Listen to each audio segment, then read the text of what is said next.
Hey everybody, welcome to my very first speed run of Stranded Deep. It's actually my second speed run of Stranded Deep on this exact same seed.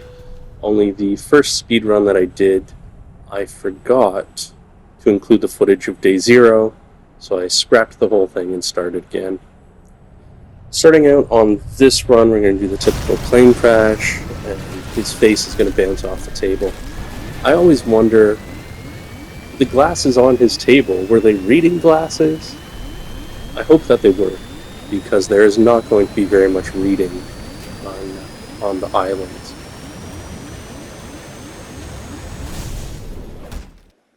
In this opening cutscene, if you if you swim around to the opening of the plane, you can actually see that the pilot's dead in there. And if you stay as close as possible to the plane, you can get on top of it, and the cutscene will never end. I've also noticed that it is impossible to die in that first scene. He just has unlimited breath throughout the scene. This is one of the harder parts of the speedrun. It's not difficult. I would just say it's tedious, and I had to do this over and over and over again. What makes it difficult is that if you do not get a gas canister at these first few shipwrecks, you just have to restart the game, because your chances of getting gas canisters on console are not very good. In all of the attempts that I took at this opening, maybe at least 20 or 30 attempts, this one actually had the rarest beginning, where a shark did not spawn in the water. So I didn't have to risk being attacked in the opening sequence, which is pretty nice, because I don't have any sort of weaponry on me. Perhaps I could have hit him with a plank. I don't know. I could have shown him the compass, and he may have gone in the wrong direction. I don't know. There's still one more shipwreck on this island to look at, so we're going to go and look at that next. Stranded Deep is one of my all-time favorite video games. I've played it for over 400 hours, so I'm pretty excited for Stranded Deep 2. Hopefully it comes out on console. But even if it's a PC only, I would sell my PlayStation 5 to play this game on console. I guess that's just the way I feel with a lot of video games now. Being that my favorite games are Green Hell, Stranded Deep, and Skater XL in no particular order. And those were all games that released on Steam first, so it just seems that the age of consoles is kind of dying, which is sad, because there's a lot of nostalgia there with my first console I ever played being the original Nintendo. It looks like here I forgot to check and see if there was the third box available in that left room off to the side there. That shipwreck is always hit or miss. There's either 3 boxes that spawn, or there's none. And you can see right here, like, I guess because I'm not feeling the pressure of being chased by a shark, I was just swimming out holding a crate, which has no benefit to the sharks. I mean, they're not scared of that. They're not scared of you at all. So coming up on the island now, we're going to have to go through the first part of the speed run. I would break a Stranded Deep speed run into, I guess, 3 categories. There's the grind, the hunt, and the escape. And so right now we have to do the grind. I have to check the boxes. There's the gas can, which is perfect. 1 gas can means that we can at least continue on with the rest of the speed run. And hopefully I'll be able to find another gas can throughout this playthrough. I just think the spawn rate is somewhat low.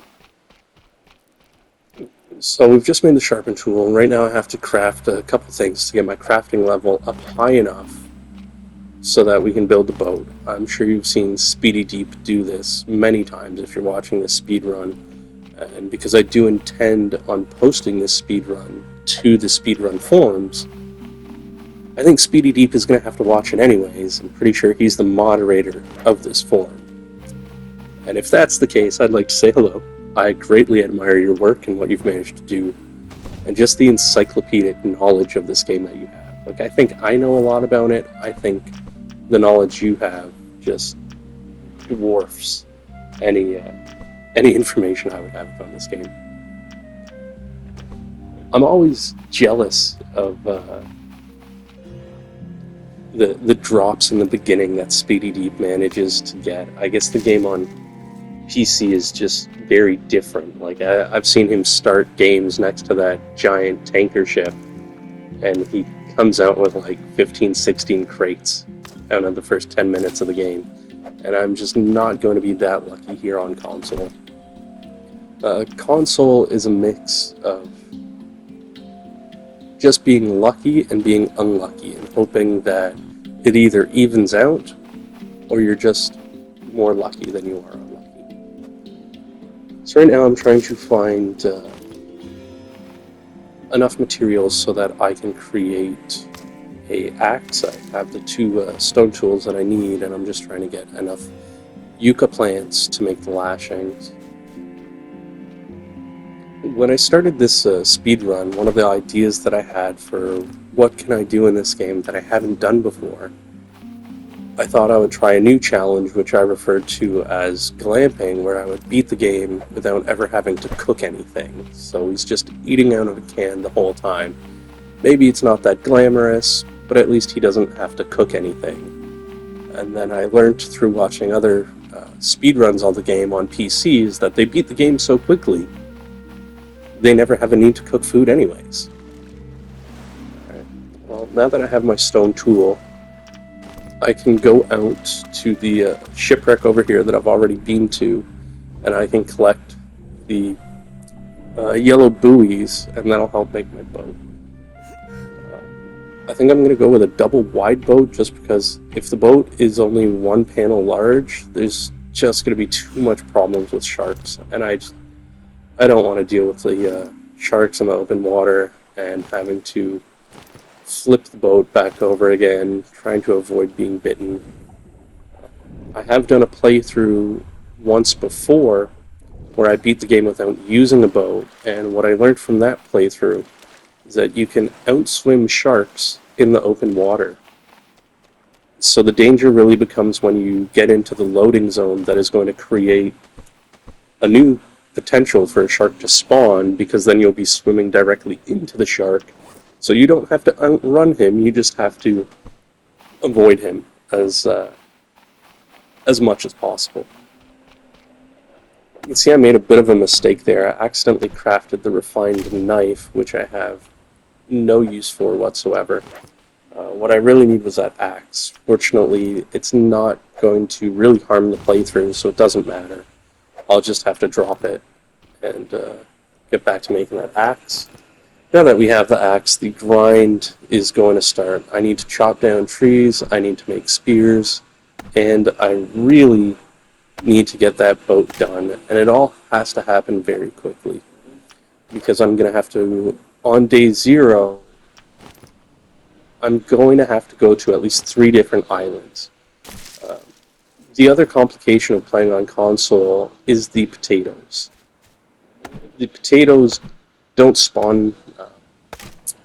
They don't spawn too frequently in Stranded Deep on console, so I have to get pretty lucky with that. I've seen that islands can spawn up to 3 potatoes, and that is by far the most rare occurrence on console. Most of the time an island will have 1 potato, if it has any potatoes at all.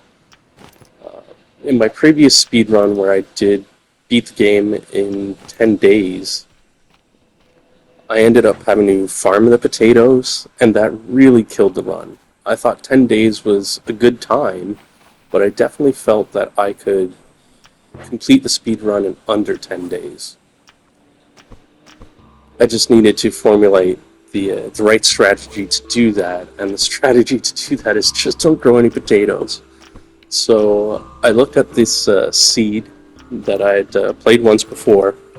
I went around, did some research. I found islands where I would be able to get the potatoes that I needed, map out the entire speed run before I even start the game, and then it's just a matter of following the steps that I've already laid out and hoping that things hoping that everything goes well.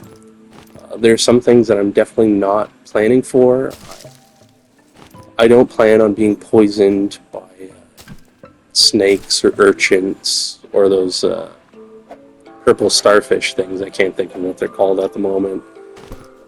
I know the risk is there that I could be poisoned. It happens so rarely to me that I don't consider it a risk. So I'm not going to be carrying around any any PP plants or any antidotes or anything like that. I have the one bandage that the game starts you with, and I guess I'll keep that. I don't think I'm going to be harmed by any of the bosses, so it's not really a priority to me to have bandages. I just need to get everything done perfectly. Now that I say it out loud, it sounds ridiculous. I guess that's why I'm going to have those backups. This craftsmanship has gone up a level, so that is going to take us a little bit closer to crafting the boat. And other than that, I'm still just grinding through.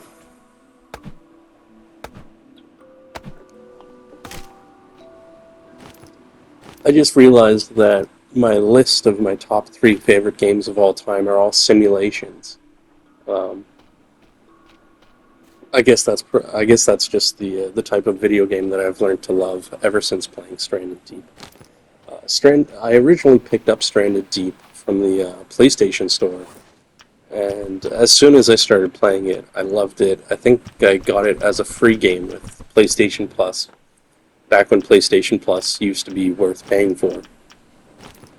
And I played the game a lot. I typically beat the game maybe 3 or 4 times a year. And I went to turn it on one day, and I no longer had PlayStation Plus, and so I did not have access to the game, and this just could not stand. So I just bought the game. I wish I had a disc copy of the game, but in all honesty, if I paid $60 for it on the PlayStation Store, I would have paid, $120 for it. It's really just that good of a game. Even with the bugs, some of the glitches, um, it still far exceeds the value that I've gotten out of a lot of other games. You can see that my yellow life raft, is just floating away there. I wonder what happens in the times where people have lost their rafts, if you can actually find it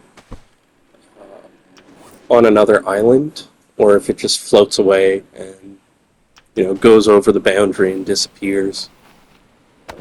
I don't know. We'll keep an eye out for that yellow raft, and we'll see what happens to it. Because I'm on the starting island, he's in the very middle of the map, so who knows? Maybe it'll turn up somewhere.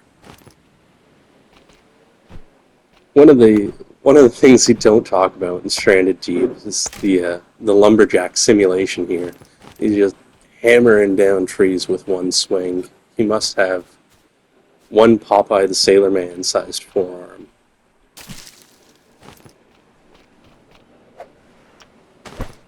Still going through, trying to make our lashings, trying to get all of the supplies ready, chopping down the trees, making spears. I think on this first island, I'm going to have enough planks that I can just make a plank top instead of a plank top over the raft instead of using more of these sticks.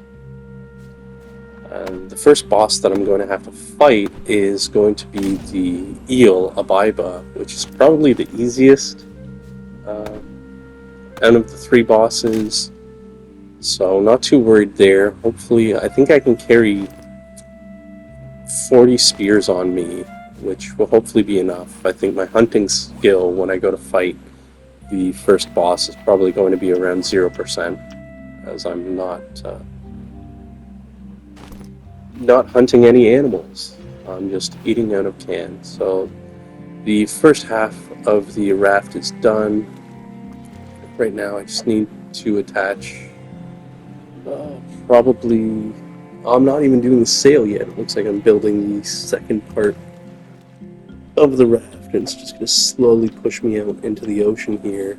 Not far enough that it's going to be a problem. So the second half of the raft is built. Now we just need the top of the raft, the sail, and the rudder. And once all of that is built, I'll probably have to organize my crates, make sure that I have the supplies that I need, and then I can move on to the second island. My plan for the second island is just to do shipwrecks, yucca plants for lashings,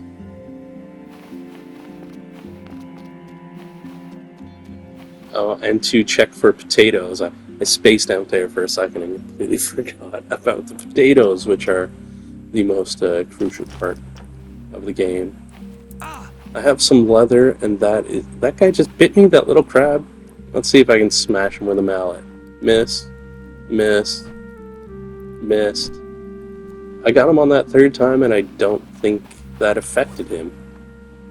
Come to think of it, I don't even think you can kill a crab with a mallet. There are always some things in Stranded Deep that I wonder about. I knew for a long time that if you found a seagull egg on top of the rocks on a large island, that you could cook the eggs on a hobo stove. And if you cooked the egg, he didn't make a disgusted sound when he ate the egg. It makes me wonder if you could cook a potato. Like, could you bake a potato in Stranded Deep? And if you could, would it take forever, like a real baked potato? Like, yeah, I'm going to throw a baked potato on a hobo stove and then wait, 20 hours to see if I can eat it. I guess it would be a waste of a good potato.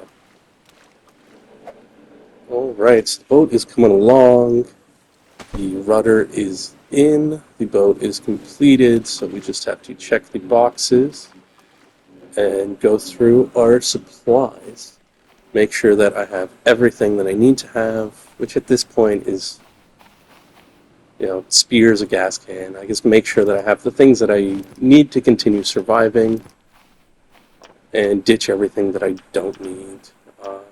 I have a flare gun on me there. Again, I don't really plan on using the flare gun. I know people wish that the flare gun could help you escape the game, but it could be kind of a cheesy ending to the game, right? Like, I have the flare gun within my first 17 minutes of gameplay. Why would I want the game to end in 17 minutes? I haven't really done anything. So I'm happy that the flare gun doesn't end the game. I have a lantern on my first island, and that's pretty lucky. Definitely going to need the lantern. I really prefer the lantern over the flashlight just because the flashlight turns off when you put it on the ground. I don't think I've ever used a flashlight that turns off when you put it on the ground. I guess there just had to be a difference so that you could justify the two objects instead of just having the one. And the lantern is by far the superior light source to have. And there's a PP plant right there, but again, I stated before, I'm not going to need it. It's typically my strategy for dealing with snakes is that as soon as I hear it, I run and jump, and that's been successful for me almost every time. Picked up an ajuga plant there. I'm planning to use the ajuga plant for the Megalodon battle so that I can stay underwater a bit longer. If I can have a oxygen tank, that'll also help make that fight a lot easier. But I guess we'll look into that a little bit more once we get closer to fighting the Megalodon. Again, priority for right now is just to get off of this island onto my second island and then onto the third island as quickly as possible, hoping that I can get all of this done by the end of day 0. So by day 1, I should be on my third island with a place to save the game. I don't have a lot of time to do speed runs. I have maybe an hour a day to play the video game, so it's going to be uploaded in multiple different parts. I think in total it's going to be about 4, possibly 5 episodes. Also on PlayStation 5, you can only record for an hour, so I'm also going to have to watch my playtime. So you'll notice that I didn't check the compass before going into the water. and sailing away. I can't even really see the island that I'm sailing to, but I'm fairly confident that I'm going in the right direction again. I did this probably 20 or 30 times before I found a run that I could stick with, and I had one run that seemed too good to believe. It was absolutely magical. Somehow I had 4 gas cans and 2 islands, and I got lost at sea. So that killed that speed run. Runs can die really quick, you know. As soon as a speed run dies, I think of that YouTube guy. I think his name was Dank Viper or Dark Viper. I don't really remember. I just I just hear him in my mind going, "Run's dead," and starting all over again. I don't know how you do speed runs for a living. Usually, I find this game to be very relaxing to play. It's why I love it so much. You don't have to go out and fight the bosses. You can just build amazing structures and really be creative. You're not really forced to do anything. There's no linear story. You can just relax and have fun. But I feel like during the speed run, I have a high level of anxiety because I'm rushing through everything. And rushing through things is going to force me to make mistakes, like how I crafted that refined knife. Although in that situation, it didn't really cost me anything, you know. So no negative outcome there. I've theorized before that you could possibly beat Stranded Deep in maybe 7 to 8 days. What held me back in the 10-day run is that I had to grow the potatoes. And it takes about 3 in-game days to completely grow the potatoes. And by the time I had gotten to the exit point, it was too late at night. So the plane wouldn't let me take off on day 9. It fast forwarded through the nighttime to make it day 10. Comes a giant crab, and let's just whack him with that axe. I felt like right here that a regular spear would have done more damage than the axe. I probably hit him 7 or 8 times. Interesting choice on console to make the giant crabs red and the regular sized crabs yellow. I've seen on PC that the regular crabs are red. You can actually make the small crabs on console red. It's a secret that not many people know about and virtually nobody cares about. Because all you have to do is shoot a flare into the sky, so I guess it's not a secret. It's just a lighting effect that really does nothing and no one would care to do it. Except me, of course. I tried it out, of course. So with that one giant crab dead, I mean, there could possibly be another giant crab on the island. And right now we're just going to check for things on the island that I might need. Maybe there could be some cloth that's helpful. For some reason I decided to spear that crab. I did get my hunting level up, so that's going to be a positive when it comes to fighting the eel. It'll save me a little bit on spears. Not picking up rocks because I don't currently need them. I'm not going to be building an anchor for my boat until I'm on the 3rd island and prepared to go into a boss battle. A couple shipwrecks on this island that are going to have to be explored, although I have to explore them at night, which is the worst time to explore a shipwreck, as the music, the shark music in the game is not always super dependable. Sometimes you get double sharks, sometimes the music just cuts out and the shark appears. This wreck isn't too far into the water, so I'm not too worried about being attacked at the moment. I did see on the way in that there is a wooden mast sticking out of the ocean, which is I call it the pirate-style shipwreck, and it's probably one of the worst shipwrecks in the game because there's usually nothing there. If there's anything there, it's one crate. There was a second giant crab, so I'm going to have to poke them with a spear until I get some crab legs for dinner, which I'm not going to cook. The pirate ship can only really spawn one crate, and your chances of getting an item out of a crate that you actually need aren't that great. Like a fishing spear, sometimes you get a fishing spear inside of a crate.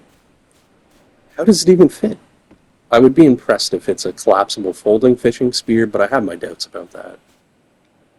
It's just an item that should never really spawn inside of the crates, so hopefully in Stranded Deep 2, if it's still out in the ocean, which I think it probably will be, but that's the change that I would request, is that there are no longer fishing spears inside of crates, and maybe adjust some of the drop rates of certain items.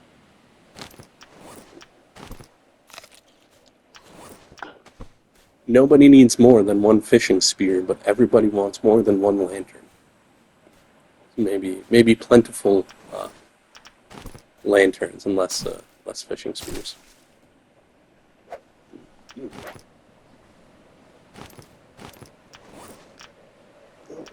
It is a very good thing that I actually did manage to find that lantern on the first island in the crates, because without it I would just not really be able to do this part of the run and search around for things that I need. We found one pair of potatoes on the first island.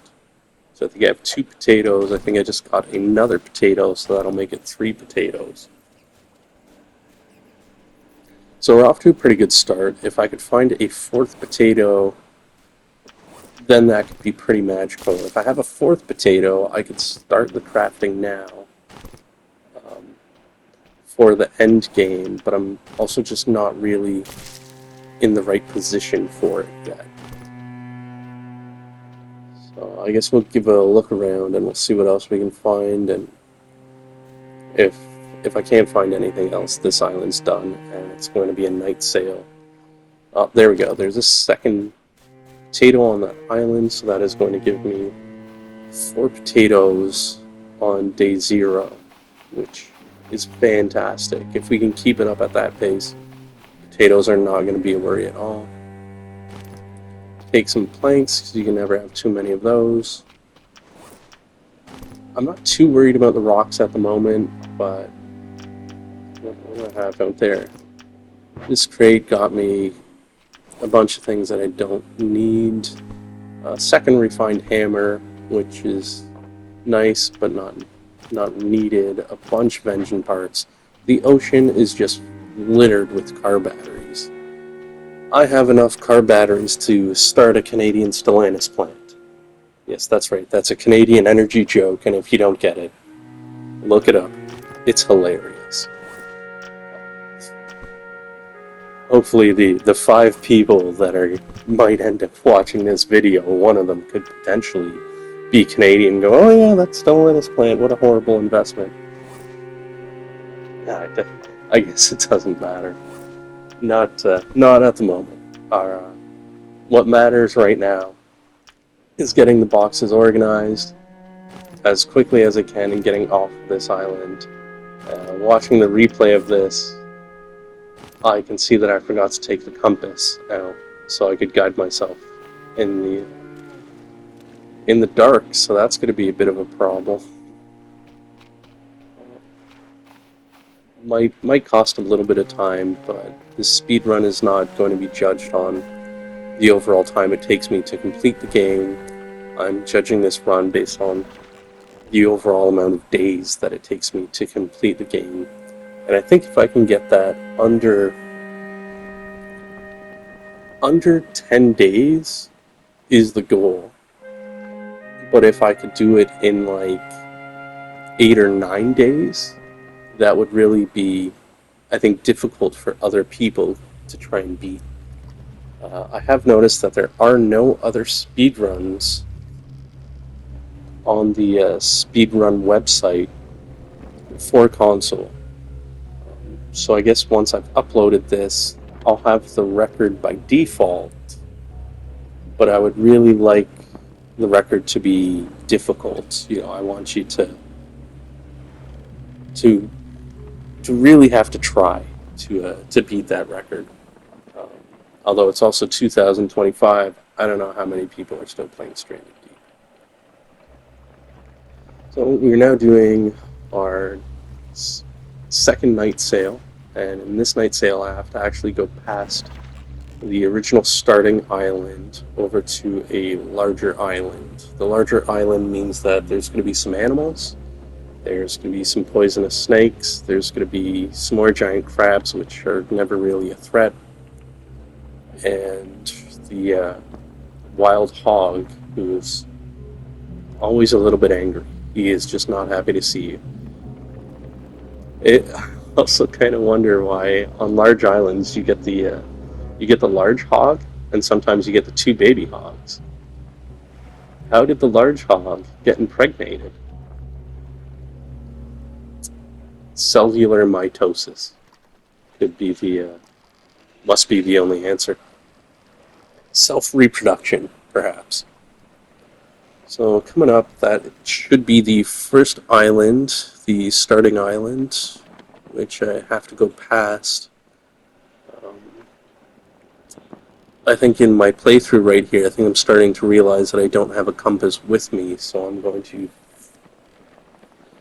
stop this boat on the island, find my compass, look at it in the moonlight, which is pretty helpful now that there has been an update which will reflect the moonlight off of the compass so you have a better chance at seeing where you're going. So that was a really nice update. I also noticed that the draw distance between objects in the game on console has also changed, and it makes it a lot easier to see things that are further away, especially the boss fights. Um, in previous playthroughs before I had updated the console, sometimes you couldn't see a boss fight until you were just literally right on top of it. The the world just didn't spawn it in fast enough, so you could just be headed in the right direction and just going in circles, wondering if you're going to find it. So with the update, it really allows me to complete the speed run in a much more efficient way. Let's go through the crates, find that compass. Oh man, I'm still holding on to another one of those batteries. There's the compass. So let's pick up all of my crates, check the compass, make sure that I'm heading in the right direction. Because again, not heading out in the right direction killed just an absolutely magical run that I had going before. I hope that in Stranded Deep 2, if it is still out in the ocean, that they add stars into the night sky, and then maybe we could do celestial navigation, and we wouldn't have to rely on the compass so much. I also hope that in Stranded Deep 2 that it's set in a different ocean in the world. Uh, I hope that it would be set, maybe somewhere out in closer to British Columbia, because that would be crazy, right? Like, you could have islands that have bears, mountain lions, moose. The moose will swim from the mainland over to islands. There have even been accounts in British Columbia where polar bears have swam over on some of the islands. So that would create a whole new dynamic. I think I actually just saw my this starting yellow life raft out in the ocean there. Maybe it'll follow me to the new island. We'll find out. It's certainly drifting somewhere. I also wonder what kind of bosses are going to be in Stranded Deep 2. Certainly if they're going to do the Megalodon, it's going to have to be a lot larger. Probably don't do the giant squid again, and you'd need all new bosses. Maybe a killer whale? I don't know how you would compete with a killer whale. I mean, they're huge. They're huge. They're fast. They hunt in packs. It would be a great challenge. So hopefully they do put in a killer whale. That could be pretty fun. Also, if you set it in, if the game is set around British Columbia, there could definitely be killer whales, dolphins, sharks, bears. Uh, I think right here, when you see me turn my boat away, I'm second guessing which direction I should be going in. And again, nighttime navigation is one of the extreme difficulties of Stranded Deep, and I think I just decided there to go with my gut instinct and try and head out to the island that I was initially intending to go to and hope that I get to the right place.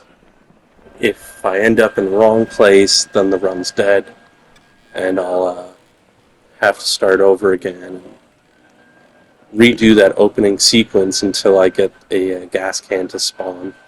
I think in total I'm only looking at going to 4 islands in the game.